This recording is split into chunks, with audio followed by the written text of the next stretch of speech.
اور یہ آبادی ہر وقت ہونی چاہیے مسجد کی. چلو کوئی جو جہاں سے بھی آیا ہے مسجد کے عادی بنو میرے بھائیوں. ہماری جماعت گئی تھی اردن میں 1991 میں, تو ہم اسرائیل کے بارڈر پر چلے.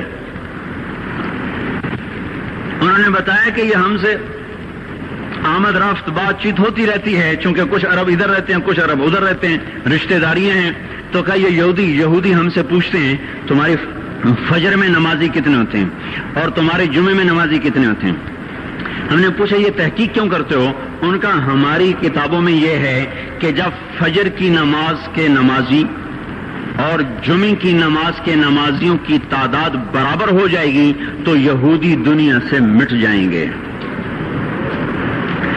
اب یہاں فجر میں 1.5 صف ہوتی ہے اور جمعے میں باہر بھی صفیں بنی پڑی. چلو میں کہتا ہوں مان لیا 1/3 طبقہ باہر سے آیا ہے, یہ 2/3 تو یہیں سے اٹھ کے آیا ہے. یہ کیوں نہیں ہر نماز میں آتا؟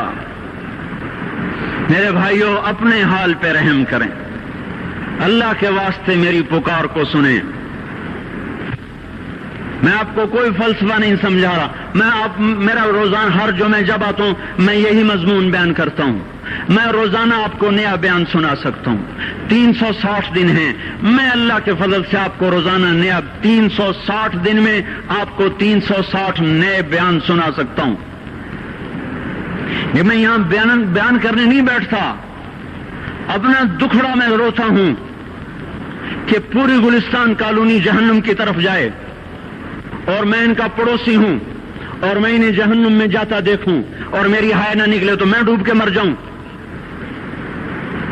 جلتا کتا ہم نہیں دیکھ سکتے اور اس ہماری آنسو نکل پڑے. چوہے کو ہم جلتا نہیں دیکھ سکتے اور میں اتنی شکلوں کو جہنم میں جاتا دیکھوں. جس نے فجر آج نہیں پڑھی اس نے پر جہنم کو واجب کر لیا. جو اب آئندہ اثر نہیں پڑے گا اس پر جہنم واجب ہو گئی. پھر میں کیا مضمون بیان کروں, کیا فلسفے بیان کروں؟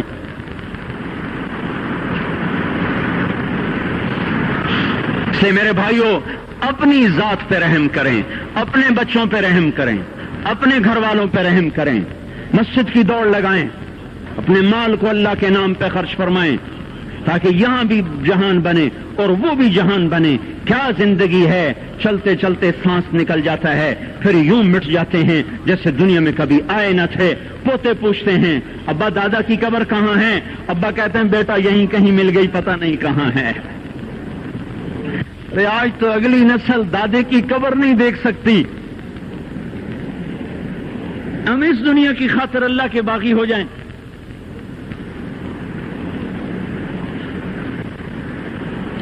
اس بے وفا جہان کی خاطر اللہ سے بغاوت کر جائیں جو ایسا مہربان, جو ایسا کریم. تو اس لیے میرے بھائیوں اللہ کے واسطے اللہ کی بارگاہ میں توبہ کریں اور اپنے اللہ کو راضی کریں. یہی میری فریاد ہے, یہی میری پکار ہے. میں بھی توبہ کرتا ہوں, آپ بھی اللہ کی بارگاہ میں توبہ کریں کہ کوئی کام اللہ کی منشا